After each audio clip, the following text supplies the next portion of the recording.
So this is our third summit, as Jordan said, and I'm so thrilled to welcome you all. With everything happening in the world, we expanded our audience and strengthened our mission to deliver high-quality, trustworthy reporting at a time when Canadians need it the most. The economic road ahead demands that we invest in Canada, that we knock down internal trade barriers, that we build digital infrastructure. Instead of talking about how the world is sucking content away from Canada and not giving it credit for its culture, all of a sudden Canada will be setting the rules of what the culture is around the rest of the world. Our job as journalists is not to tell you what to think. It's not to advocate for one position or another. It's to facilitate the conversations.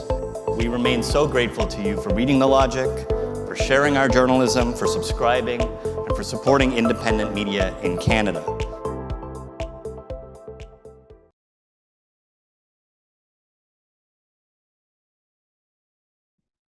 Hello, everyone. Thanks for being here with us. Welcome to our audience, including our existing Logic subscribers, new readers, and people who aren't quite readers yet but are about to become them.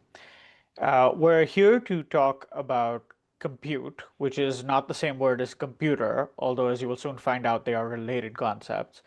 A brief explanation of The Logic for any newcomers here. The Logic is an independent news publication that reports on Canadian business and tech. In addition to our reporting and daily newsletter, subscribers also get exclusive access to monthly insider events, community surveys, Slack channels, and job postings. I want to start by thanking IREN for sponsoring today's event and bring in Tim Delcourt from IREN to kick us off this morning, or afternoon, I guess.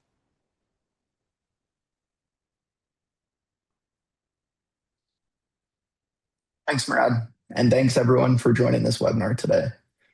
My name is Tim Delcourt, Commercial Director of AI and HPC, leading go-to-market efforts here at IREN. We're pleased to support this webinar discussing the race for compute and scaling Canada's infrastructure for innovation. I'll keep my remarks brief and then hand things over to the panel. But I wanted to take a few moments to introduce IREN and our involvement in building AI infrastructure in Canada. As many of us here understand, the current core constraint to scale artificial intelligence is the underlying physical infrastructure itself, this being the land, power, and data centers that house the compute.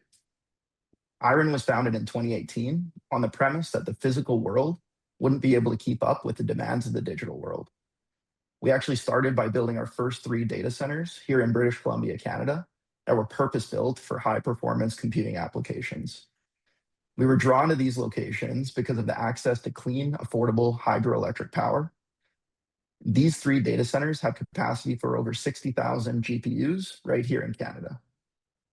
Fast forward to today, we operate an AI cloud service that is fully vertically integrated.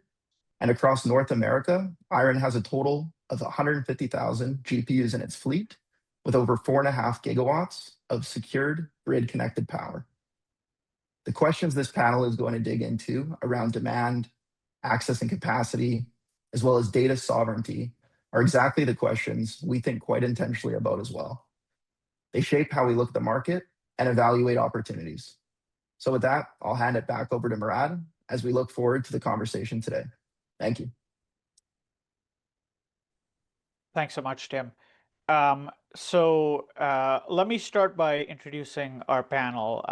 So you know who you're looking at, and then maybe I'll tell you a little bit about what we're going to talk about. We have sort of the perfect panel to talk about compute in Canada today. So I'll start top left here. Ben Davies is CIO of the Vector Institute, one of Canada's national AI institutes. If you've heard about AI in Canada, you've probably heard about Vector. Then rotating clockwise, Jeff Gordon is the CEO of Denver, an AI services provider that, despite its name, is located in Calgary, and he's located in Calgary.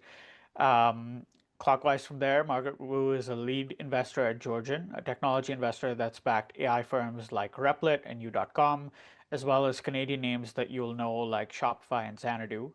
And then completing our panel, Mark Shawn is Associate Deputy Minister at Innovation, Science and Economic Development Canada, the Federal Innovation Department.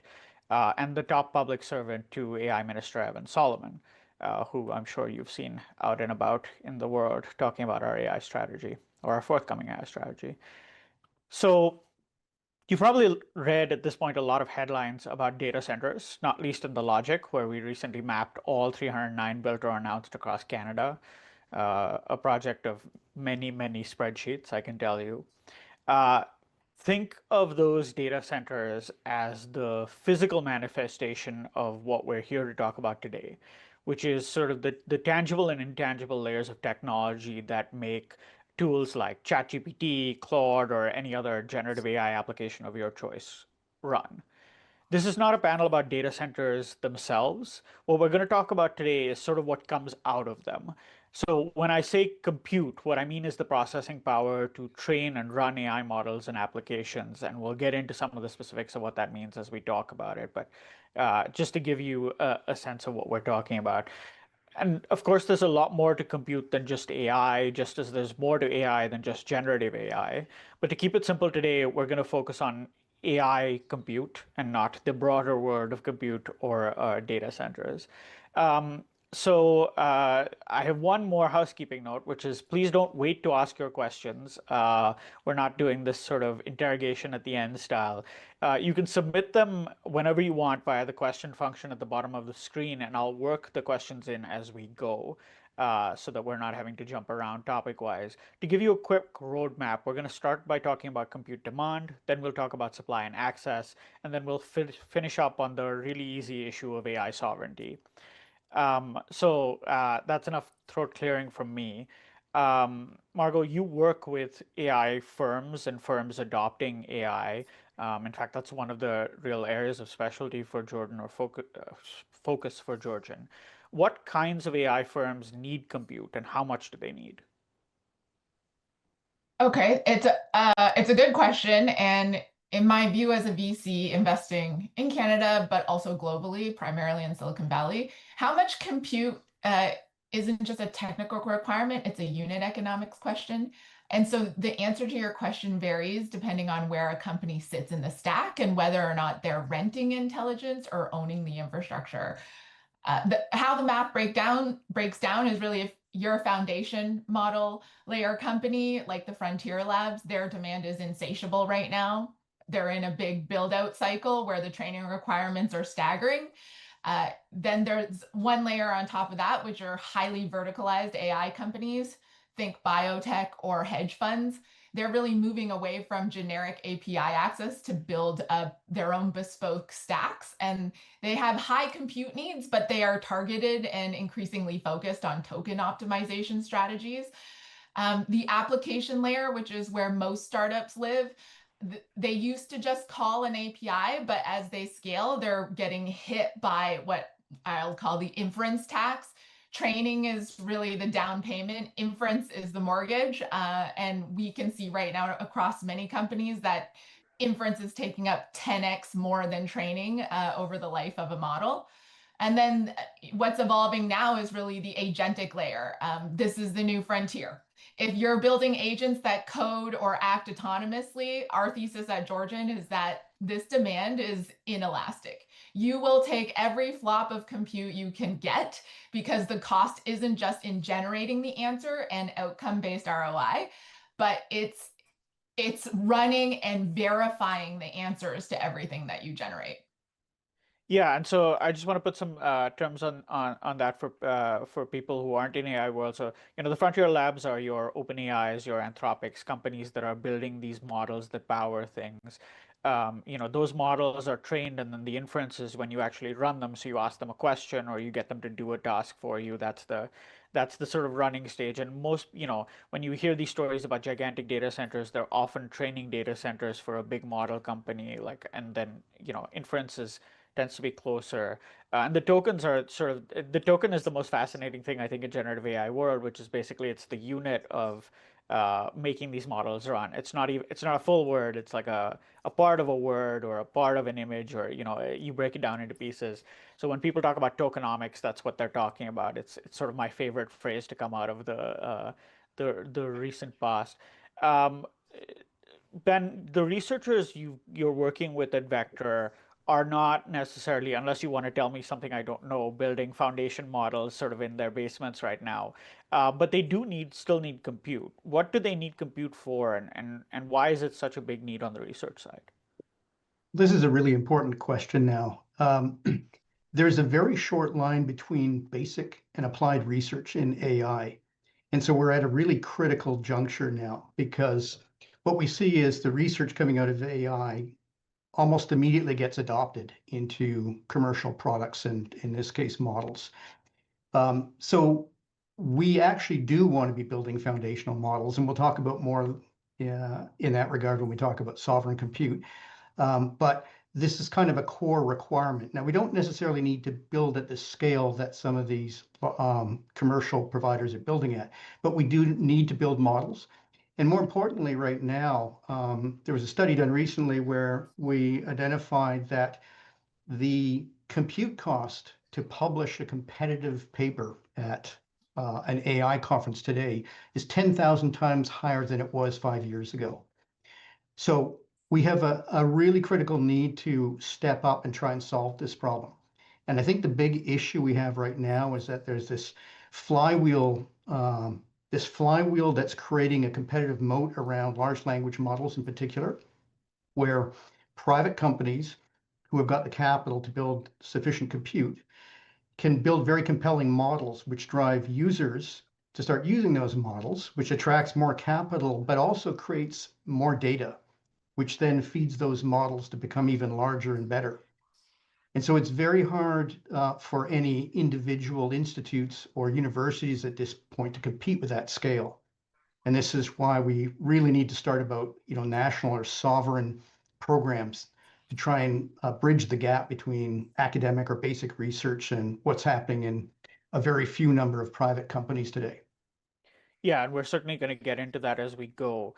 But Jeff, you're a compute provider, among other things, and it seems silly given the base that Margot and Ben have given us here to ask how compute demand has changed over time, because the answer is, I guess, up and to the right very quickly. But has customers are coming to you for changed over time? Have the services and the kind of compute they want changed over time? Yeah, and I think Margaret touched on it perfectly. It's and I would agree with Ben as well. I mean, the demand for compute is truly insatiable, but it's not about what people want, it's about what people can afford. So Margaret touched on it perfectly. Now, especially VC-backed groups or finance-backed groups, they're really looking closely at the economics.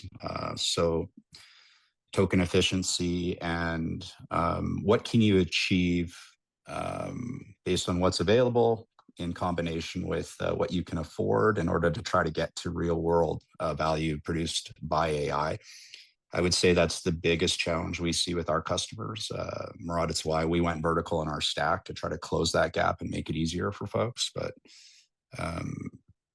so it's not quite as simple as just brute force. Let's build as many clusters as possible. We really have to think about a stack that can close that gap and make it easier to create value.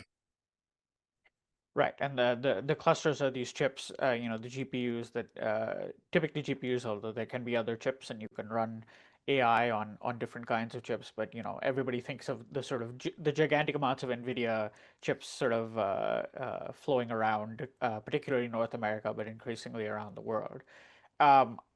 Mark, in theory, you have a better view of demand than anybody else, because the federal government's run a couple of consultations over the past few years. One specifically about compute, and one when Minister Salmon appointed this task force. And you asked, how much compute do we need?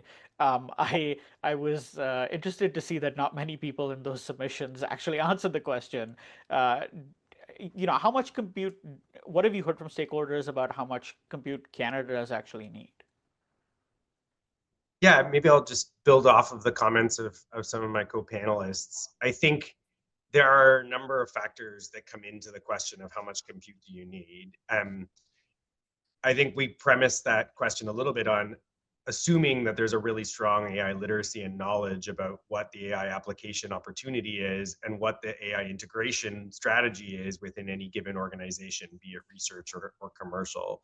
And I think that is enormously varying. We currently have a diffusion rate, well, depending on who you ask and which statistics you're looking at, somewhere between kind of 12% of Canadian companies are currently adopting AI. I think we can quibble on the margins, but we're not yet at full diffusion. And so how much compute do you need is in some ways premised on what are the use cases and how far along the adoption trajectory actually are we. And I think we have to kind of reconcile ourselves a little bit to like, how much do we read right now? How much might we need down the road? And then what kinds of compute do we actually want to have available to our researchers and our broader ecosystem? And I think each of those has a slightly different answer. I mean, the insatiable demand for training is not necessarily going to line up with the demands of a small and medium-sized enterprise and their particular adoption journey. We shouldn't write them off. There are absolutely many of them who are at high technology readiness levels with commercial products that are going to draw upon artificial intelligence. And to Margaret's point, once you start to actually get into that world where it's actually embedded as an inference capacity within your organization, you start to use a lot of it. Now, I think what we are trying to do on our end is kind of a few things. One is make sure that the full gradient of kind of compute opportunity is understood, everything from the small and medium-sized enterprise through to the large player, through to the researcher, and that we are building out ways in which that compute can both be accessible but also optimized, because the reality is that a huge chunk of Canadian compute demand is actually going to be relatively challenging to service in isolation, in the sense that it's going to be lumpy, potentially non-continuous demand. And how do you actually aggregate that in a way that actually makes it utilizable and efficient for the purposes of a data center operator? And so I think we have to think about this in terms of the data center supply chain, the research community, and then our commercial users, and then understand the diversity of commercial users and the ways in which they may engage with compute. Yeah, and this comes up by yeah, and I think that sets the table really well, because I think one of the things that you hear, and I'm sure all of you get the AI bubble question all the time in the different worlds that you operate in. One of the things you hear a lot from sort of the public looking in is like, what's the risk if we build all of these data centers and then no one uses them? And I think that comes from this word of the training focused word of like, how long are we going to need to keep training these gigantic new models? And to Mark's point about there's a difference between AI companies and companies using AI, and both will require inference. The AI companies will be selling off of inference, and the companies using AI will essentially be buying the products of inference.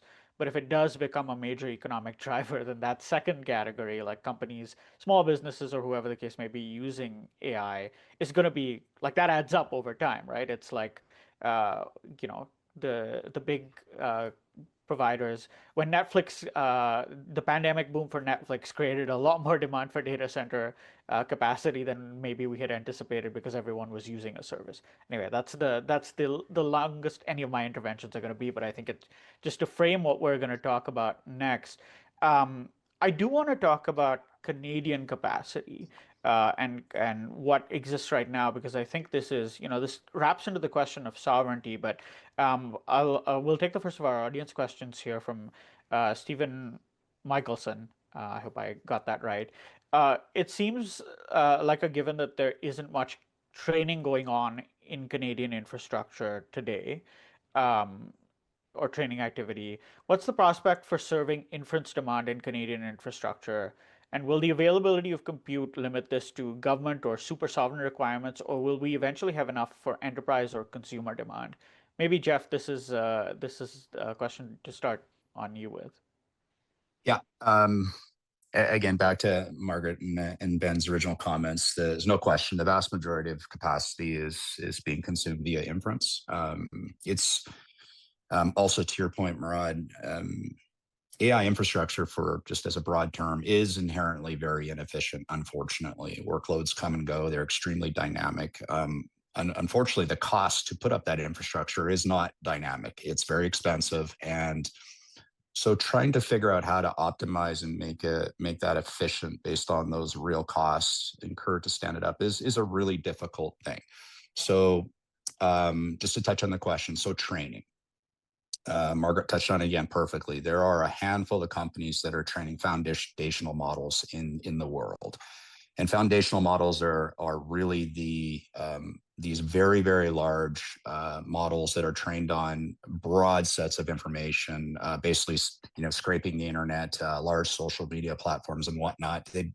These are the models that are closest to what we would call as true intelligence. Now, those groups are pursuing that with massive financings. We're way beyond billions of dollars. We're way beyond tens of billions of dollars. We're into hundreds of billions of dollars. So back to Ben's point, in order to get to a position where we as a nation are going to lean into creating our own foundational models, we need government and we need industrial policy. We need some serious financing to get into that world. I would suggest that we're not going to be capable, even as a nation, to catch up to those groups. So then we have to think about, okay, smaller, maybe use case specific foundational models, maybe government specific, our particular laws, those sorts of things, which are all interesting concepts, but I think those have to be government backed. So when we start thinking about, okay, well, what does capacity need to look like for small business enterprise and the likes, it really does become more of an inference type infrastructure. So we think obviously a lot about that, and that's in combination with running open source models dedicated on sovereign and secure infrastructure. It also means putting what I would call sovereign governance and policy around commercial models for those foundational models. So if you do want to use an Anthropic or OpenAI or some other large commercial model, and there's great reasons to, can we put a sovereign policy and governance around that? I think we can. So hopefully that makes sense. Yeah, and I think you've taken us through my next two agenda items, so I'm gonna cycle us through them and give you a bit of a preview, which is I want to start by talking about public compute, and then I want to get Margaret to weigh in on the frothiness of the provider market, because that is really quite something. But maybe Ben, you started talking about this, but can you make the case to the public for public compute capacity? I mean, there's no shortage of private players that would be willing to pay into this. Why do we need public capacity at all? Yeah, I think it's critical, and I would like to just sort of extend the comment that Jeff made that there is a real latent demand in the research sector here to be able to access a lot more compute than is currently available to do exactly what we're talking about. And it's we often think of this sort of this binary between inference and training, but there's training and there's fine tuning, but a lot of research requires a bit of a pipeline approach where you start with some modest research that then needs to scale up once or twice in terms of its capacity. That's the capacity that's not being served right now because the institutions simply don't have that. So we're turning away requests from our researchers to say, no, we don't have hundreds of thousands of GPUs to help you move down the path to something that could be breakthrough research. And this is precisely where public infrastructure can start to fill in a really critical gap.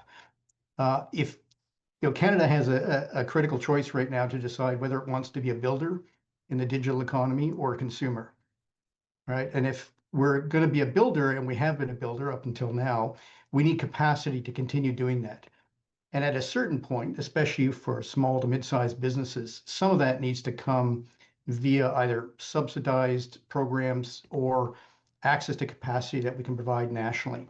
It starts with research breakthroughs, and then it goes into proof of concepts and then pilots that can then turn into commercializable products.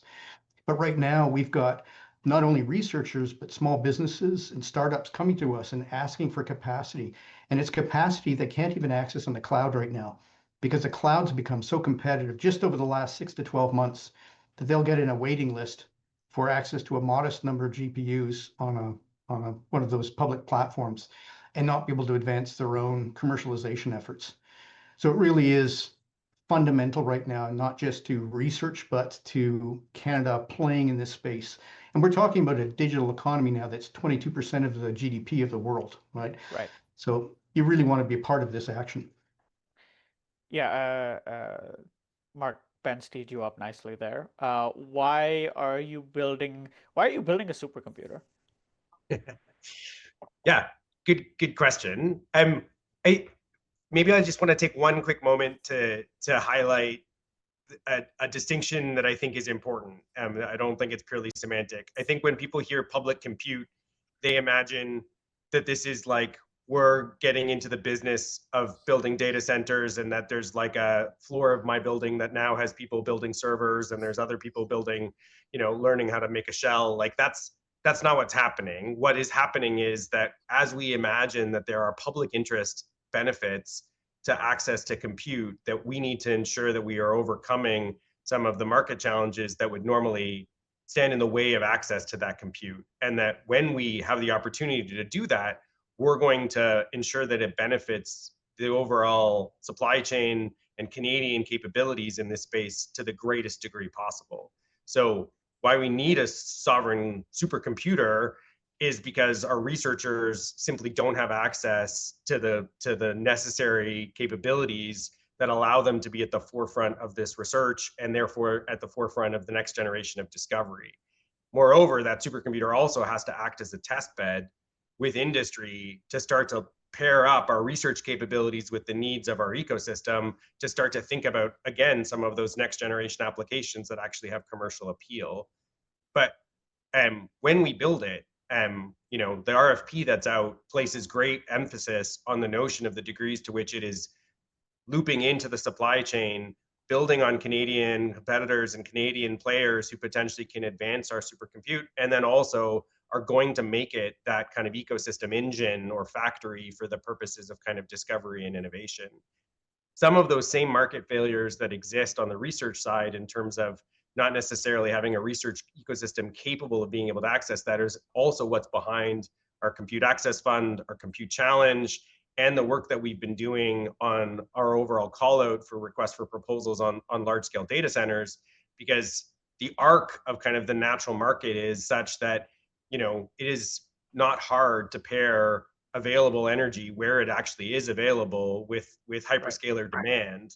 And that often leaves out both fundamental access for a lot of kind of the players we want to make sure have access. It also leaves out a lot of incredible Canadian capabilities in the data center supply chain and value chain, and ultimately often doesn't have some of the protections around ensuring that there's actual protections for the Canadian workloads that would live in that facility. And so that's the other reason why we are, pushing forward on a multimodal strategy to build up digital infrastructure capacity in this country. We're building a supply chain, we're meeting a user demand, and we're creating we're overcoming the barriers of some of these market gaps.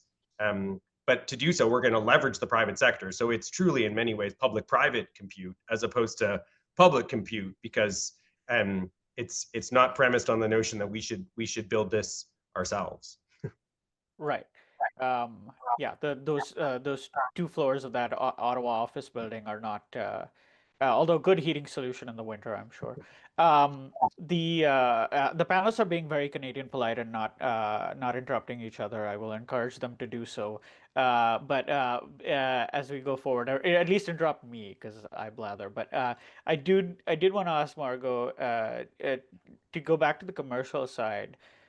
It does feel a little bit, if my inbox is any guide, and I'm sure yours is similar or worse, that every chancer who can get their hands on some GPUs and knows how to write a power application is trying to launch a cloud service at the moment. The neoclouds, which are basically the challenger clouds, are kind of popping up everywhere. Why has the market gotten so frothy, and like what makes firms stand out to you versus the ones that seem like less viable? Well, Murad, you're right. The neo cloud market is incredibly frothy. We have seen an explosion of these specialized providers popping up because the demand for GPUs is so high, and there's very little differentiation that we can find between a lot of the players that we've looked at. But many are from my perspective, just arbitrage plays on NVIDIA's supply chain right now. And the real risk isn't just the price, it's the lack of predictability. You have some players who have chosen to go and partake in building their own infrastructure and owning directly in the data center or rent. And then others who are actually building different orchestration layers at the software level to be able to tap into multiple different data centers at the same time and provide the best price and spot training and inference for their clients.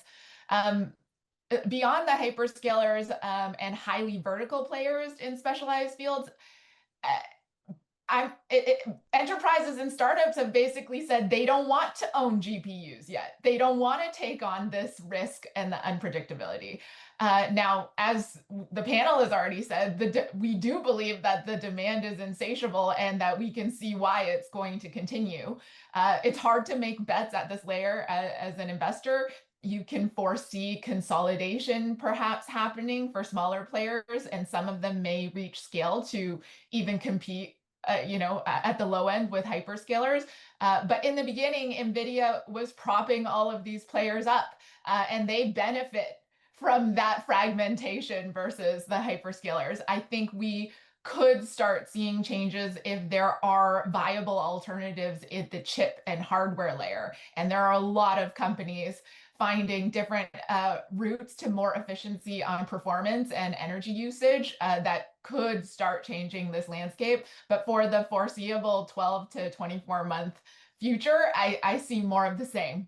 More fragmentation, more neoclouds, and a continued lack of supply.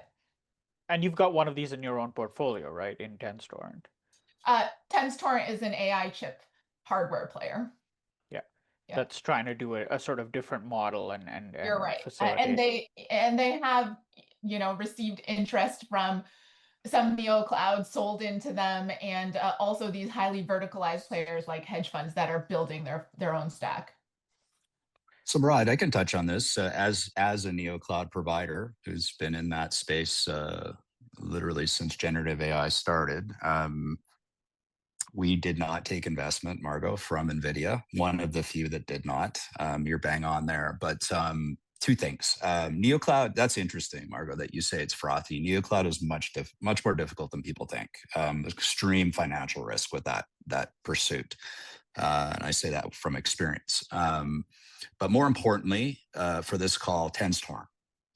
So one of the things that we do, being very unique, that we are Canadian, and that's quite unique in that space.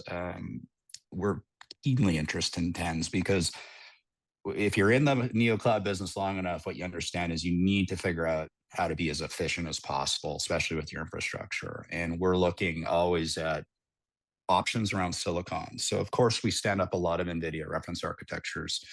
Everyone does, but what else is there, right? So in particular for inference, so looking at groups like TENS and Cerebrus and Samba Novas and all these others, but TENS in particular because it's Canadian, we are 100% going to lean into TENS and figure out how do we get the best TCO out of that silicon? How do we run large workloads, create good economics within that silicon? And I think to your point, like how do you differentiate in neocloud? I think the groups that really think about that are the ones that are truly differentiating, as opposed to, say, a CoreWeave, who's really just, they're propped up by Microsoft and OpenAI and NVIDIA and others. That's kind of like a brute force economics game. It's not really, does their neocloud perform well or not? Hopefully that makes sense. Yeah, Mark, this is the kind of I always joke that we should try to get deals done on our stages. Maybe we can make that happen here, but I want to bring you in on the point of a lot of your programs have some language, and I think it's fair to say there's been some feedback on the strength of that language, but some language around Canadian components and both Canadian sort of buying Canadian and integrating Canadian technology, and also the efficiency piece. I mean, what role do you see for the programs, the various programs that you were describing earlier, in sort of helping to create a sort of Canadian technology stack and a sustainable technology stack. Those aren't the same thing, but they're two concepts you're going after. Yeah, and I think we do that to varying degrees, Murad, and I think it's because we don't have a singular public policy objective in many of these spaces. So some of the programs that people often reference are actually also commercialization programs where we're actually trying to assist a company in advancing their particular commercial offering, which then has a compute or an infrastructure component. Oftentimes that infrastructure component is a subsidiary ask or objective of the overall project, and therefore our controls over some of that aspect of it are differentiated from the top line macro objective, which is like, hey, let's make sure that this company can grow and is actually going to be able to create a new offering. And Right.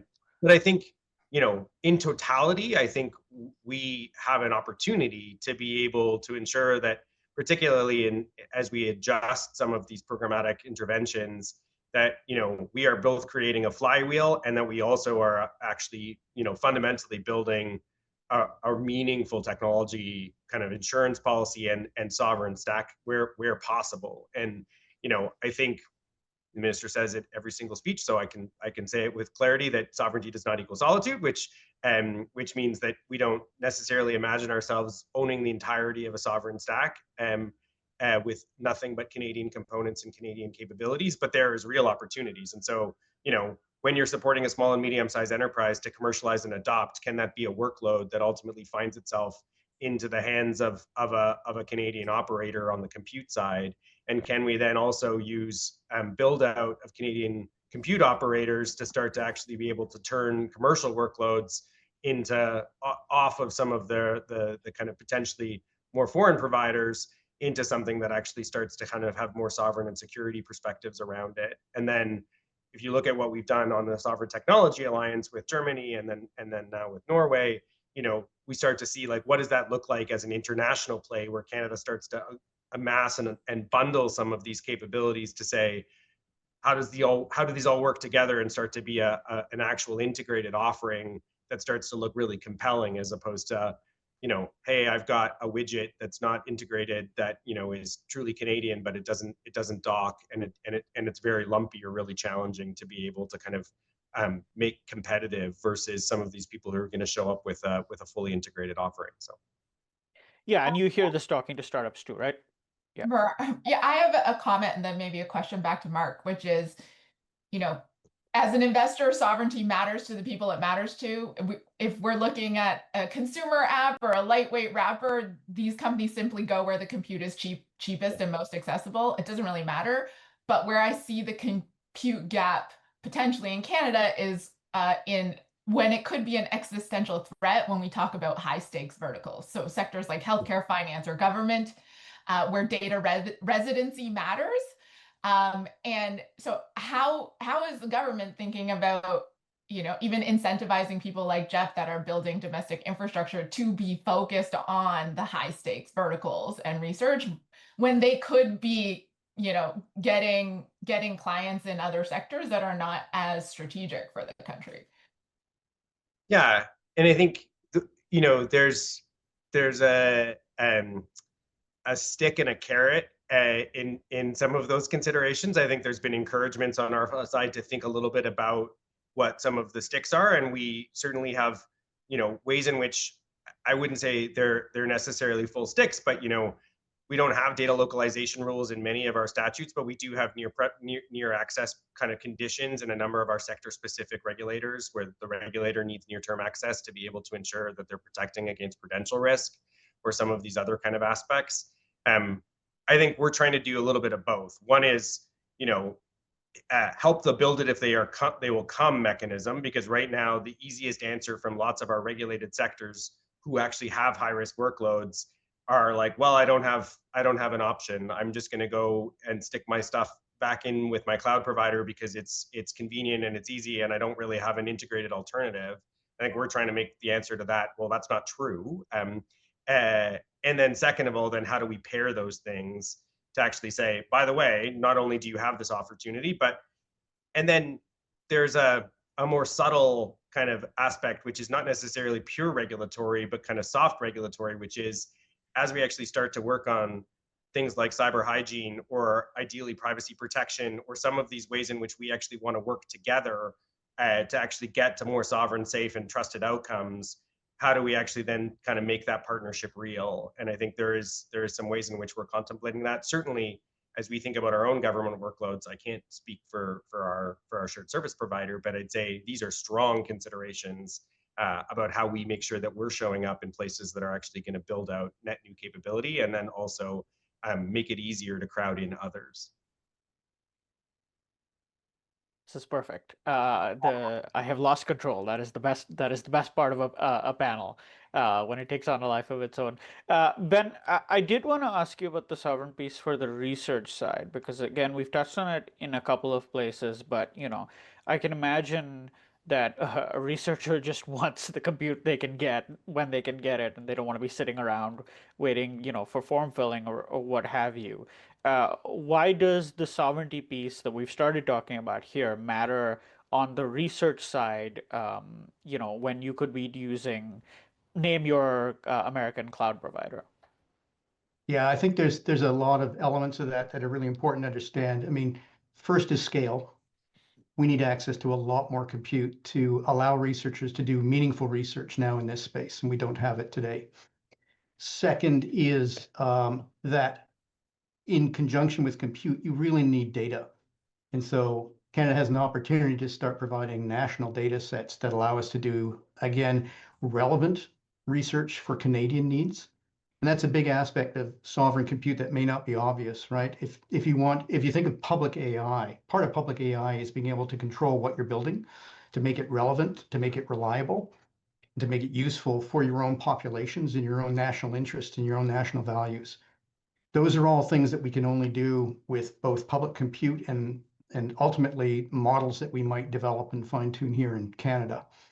So those are kind of key aspects that I would hone in on. Yeah, and we've touched on a couple of questions here from the audience, so I want to redirect us a little bit to talk about the actual nature of the build out and what it will take. Jeff, maybe this one's for you. Vanessa asks, what are the challenges of citing with an S, not citing with a C, data centers today and into the future? What does success look like from the perspective of obtaining social license or getting buy-in from community and the public? Oh, a lot to unpack there. So the answer to the first question is, again, it comes back to efficiency. So we have a long legacy in hyperscale infrastructure. It goes back 25 years. Original company called Silent Air. We built, I think, over 50 billion and 15 plus gigawatts of cloud infrastructure across the globe. I say that only to say that what's important is hyperscale capability is really about efficiency. So it's not to take anything away, but it's not about going out and building big square boxes data centers. It's about understanding where the value is and scaling that value with very, very good efficiency. And that means optimizing your supply chain, all your manufacturing, everything it takes to the hyperscale sort of core AI infrastructure, data centers, power, cooling, and whatnot. And that's really to the benefit of all of Canada. There's a large supply chain that can be fully integrated and optimized throughout Canada in order to do that. So that's a win-win.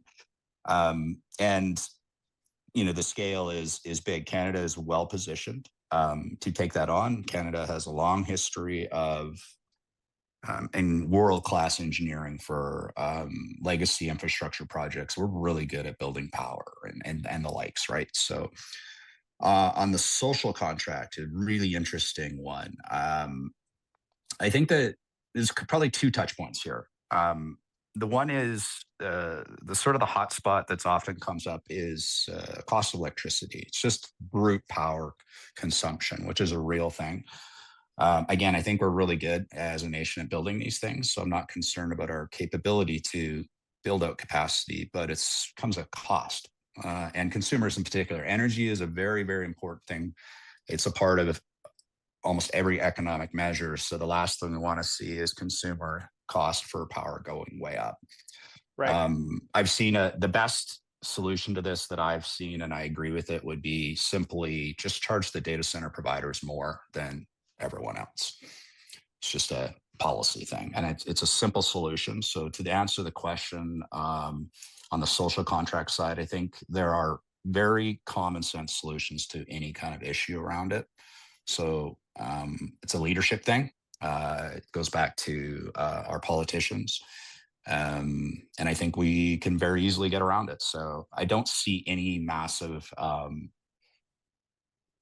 social issues on the build. Now, AI itself, that's kind of a different discussion, but also solvable, but different discussion. Yeah. So. Yeah, we could certainly take a couple of hours talking about the way AI is impacting economies and the workforce, and kind of what to do in response. I am made aware that we've rattled through time here, as all good conversations do. So I wanted to maybe pull us closer to closing with the same essential question for all of you. And I'll admit there's a bit of a bias baked into the premise here, which is I'll take it from Vasu. Vasu asks, what is the opportunity for Canada to benefit from the AI compute boom? Now, the bias built in is the idea that Canada can and should benefit. But if you see an opportunity, maybe now's the time to identify it. I'll start with you, Ben, and work counterclockwise around the screen.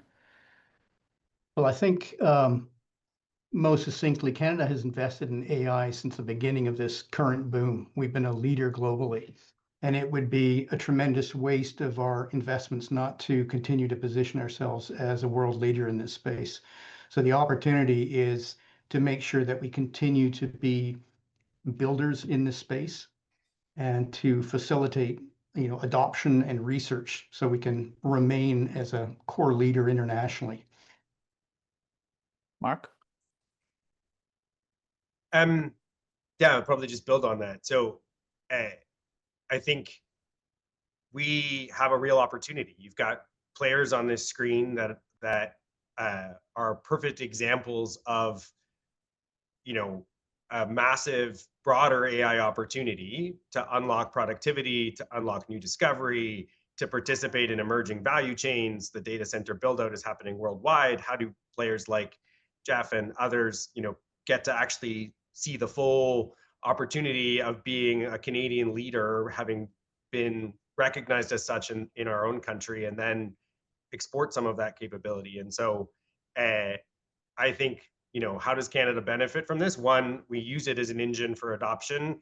We use it as an engine for commercialization. We use it as an engine for discovery and next gen innovation. And we build out a supply chain that actually we have tremendous capability in to be able to ensure that we're going to benefit from these build outs here at home, and then also export those capabilities as the build out happens around the world.